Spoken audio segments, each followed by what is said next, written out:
la heavyweight. Yeah, mambo. Uko sawa sawa? Niko vizuri. Hii heavyweight ilitokana na nini? Yaani kwamba ulianza na ngumi kwanza alafu ukaambiwa kwenye kabumbu huko au ilikuja tu heavyweight? Heavyweight manake ni yani uzani wa juu. Kwenye ngumi ndo inatumika hivyo, lakini uzani wa juu sio lazima kwenye ngumi. Kwenye jambo lolote. Kwa mfano kama mimi binafsi yangu naamini mimi ni miongoni mwa wachambuzi bora zaidi walobarikiwa Tanzania na Afrika kwa ujumla. Kwa hiyo kutokana na hilo nikapewa jina la heavyweight.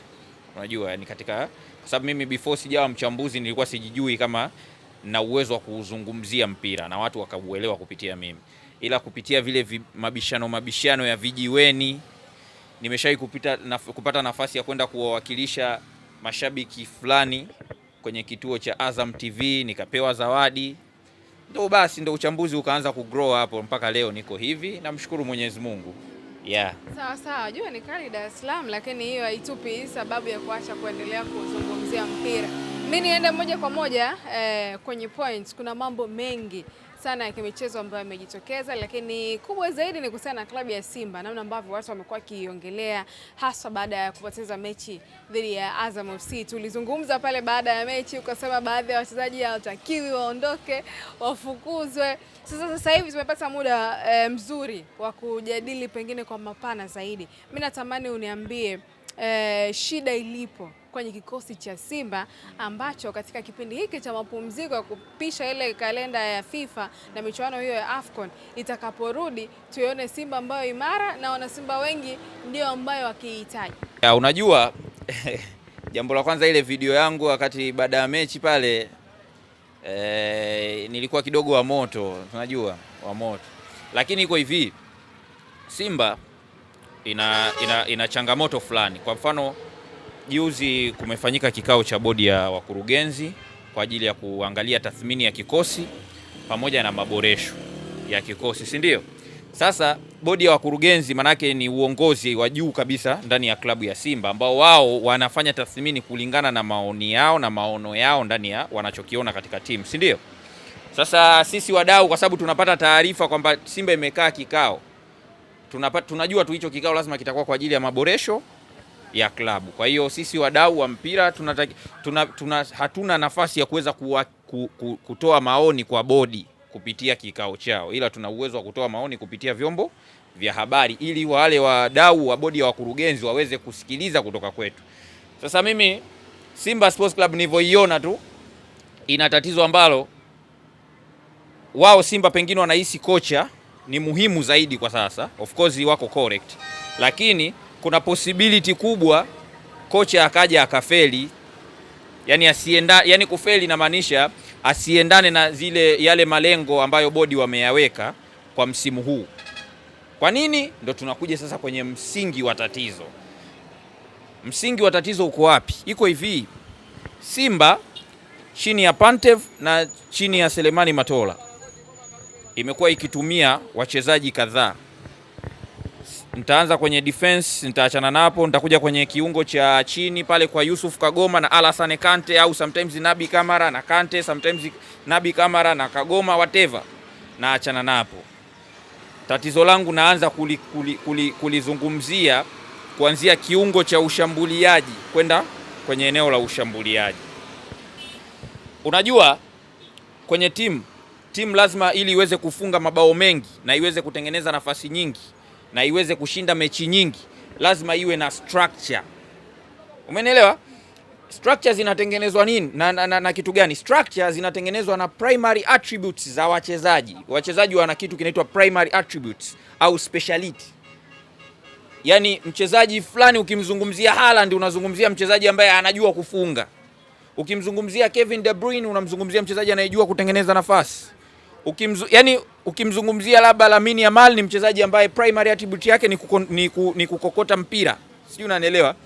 Sasa nikijaribu kutizama wale wachezaji wa mbele pale kwenye eneo la ushambuliaji la Simba, primary attribute yao sio kufunga.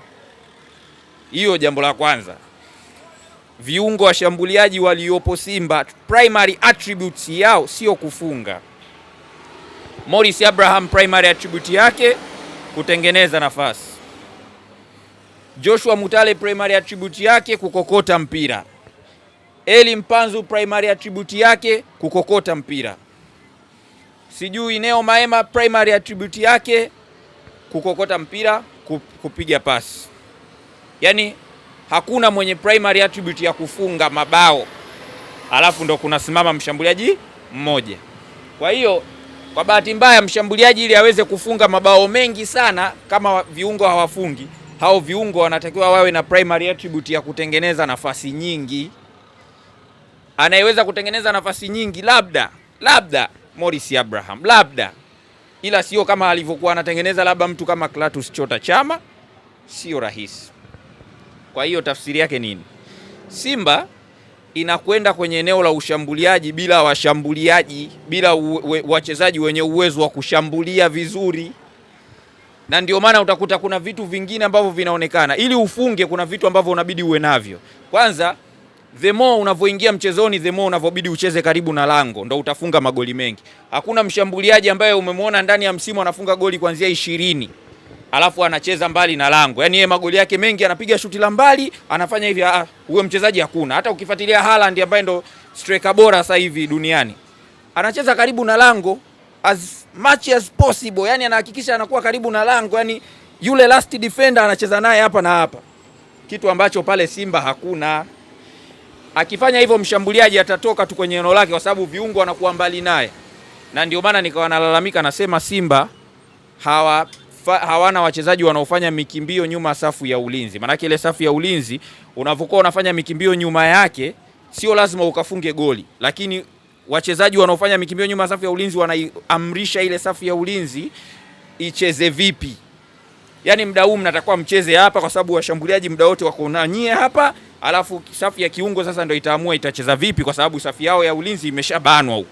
Na hata mipira mirefu nilokuwa nalalamikia haipigwi, ni kwa sababu ili ipigwe, kitu cha kwanza lazima kuwe kuna mtu anafanya mikimbio nyuma ya safu ya ulinzi. Sasa mtu anaweza kaniuliza, kwa nini haya yote yanatokea? Ni kwa sababu moja tu. Simba ina viungo wengi ambao ni wanaitwa mafacilitator. Yaani ana uwezo wa kupokea pasi hapa, akapiga hapo, akakota mpira, akapiga kushoto, yaani asiwe na yale mambo ya mengine ambayo ndio yanatakiwa yafanyike kabla ya kufunga bao, kutengeneza au kufunga bao lenyewe. Hawako hivyo. Wale ni cheza hapa, cheze hapa, tujae katikati, tufanye hivi, mwisho wa siku timu ina. Kwa hiyo eneo la kwanza ni kwamba Simba ikienda kufanya usajili wake isitizame tu kwamba huyu winga mzuri tunamweka kwenye timu. No, mambo hayawezi kwenda hivyo. Unatakiwa utizame zile kitu nimekitaja hapo, primary attributes. Huyo winga anabidi awe na sifa zipi? Awe anafunga magoli, shumenielewa? Awe ana uwezo wa akiwa eneo hili, timu iko eneo hili, anafanya hiki. Hivi vitu ndo nataka kuviona pale kwenye timu. Sio unaenda kuleta winga tena ambaye kama yupo kama Morris Abraham. Sehemu ya kufungua yeye yuko chini, anataka atengeneze. Sehemu ya kutengeneza yeye yuko juu, anataka afungue. Sio mbaya, watu wanielewe, sio mbaya.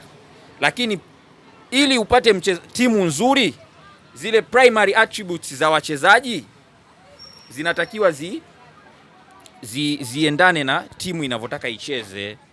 Umeelewa? Unaenda kutafuta namba 10. Unatafuta tu namba 10 mwenye sifa zozote za kuwa namba 10, anaonekana namba 10 mzuri kwenye timu fulani, unamchukua. Uangalie nini ambacho yuko nacho. Simba ilifanya vizuri chini ya Chama Clatous primary attribute yake ni creativity, ana uwezo wa kutengeneza nafasi. Nikikuuliza hapo toka kaondoka kwake, kuna mchezaji ambaye angalau ana nusu ya kitu ambacho Chama alikifanya? Utanambia hakuna. Ina maana ameenda kuletwa Jean Chalea huu ambaye si mbaya, ila primary attribute yake ni kufunga mabao zaidi. Na ndio maana kwenye nafasi ya kutengeneza unaweza kashangaa anafanya kitu cha ajabu ambayo hakiendi kufanya timu ipate ushindi au ipate magoli. Kwenye nafasi ambazo amezitengeneza, of course mtu anaweza kusema mbona ana assist 9? Of course ni kweli, lakini amezipata kwenye set play. Hana ule uwezo wa kukutana na defense ambao iko nyuma muda mwingi wa mchezo, akapiga zile diagonal penetration, akacreate kwenye nothing, kwenye kitu ambacho tunaweza kusema nearly impossible, akatengeneza nafasi. Kitu kama hicho hawezi. Chama alikuwa anaweza, Sawa eh? Kwa hiyo ni attributes ambazo zinahitajika. Kwa hiyo mwisho wa siku Simba inabidi iwe na mchezaji ambaye ana uwezo wa kutengeneza nafasi. Umeelewa? Hiyo ni eneo la kwanza. Tukija kwenye swala jingine kuhusiana na kocha, au sio? Simba wanahitaji kocha gani? Simba wanahitaji kocha ambaye hana mambo mengi kwenye mbinu. Hilo nishazungumza. Yaani unajua makocha wako wawili. Kuna innovator alafu kuna traditionalist. Traditionalist ni ule kocha ambaye hapendi kuinnovate, kuja na vitu vipya kwenye timu, usije kuintroduce hiki kuja hiki ambacho mashabiki hawajaelewa. Akija kocha wa hivyo ambaye ni innovator akaleta mbinu mpya akatengeneza vitu vipya kwenye timu, mashabiki wasipoelewa mwanzoni watashinikiza viongozi wamtimue na ikawa changamoto. Siwezi nikapendekeza kocha gani aletwe, lakini naweza nikataja tu sifa za kocha ambaye anahitajika. Kocha ambaye ana uwezo wa kutumia viungo wengi na mshambuliaji mmoja. Umeelewa? Kitu ambacho mashabiki tayari wameshajitengenezea hiyo mentality kwamba timu lazima iwe na mshambuliaji mmoja na viungo wengi wa kutosha, na awe na kiungo mkabaji asilia na vitu kama, yani asije aka innovate akaleta kitu kipya kwenye timu. Hiyo kitu akijaribu kufanya hivyo automatically anaenda kuua ile morali ya mashabiki na less kama atafanya hivyo timu ipate matokeo. Umeelewa? Sasa makocha wa hivi wapo wengi, lakini safari hii siwezi kusema kwa sababu naweza nikasema nikaonekana hivi na hivi na hivi, lakini mwisho siku sifa za kocha inabidi awe hivyo. Umeelewa? Na jambo jingine ambalo naweza nikasema kwa upande wangu mimi naamini kwamba nafasi ya Simba kuingia hatua ya robo finali sioni kama ni kubwa sana. Kwa hiyo labda nachoweza kushauri ni kwamba mashabiki pamoja na viongozi waiweke hii kama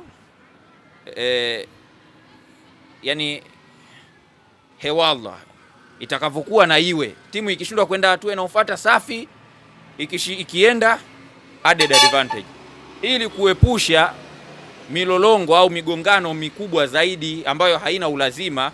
Tayari timu imeshapoteza alama 6 katika mechi 2 za mwanzo, na wana mpinzani kama Esperance ambaye ni mgumu sana, pamoja na Petro game ya away.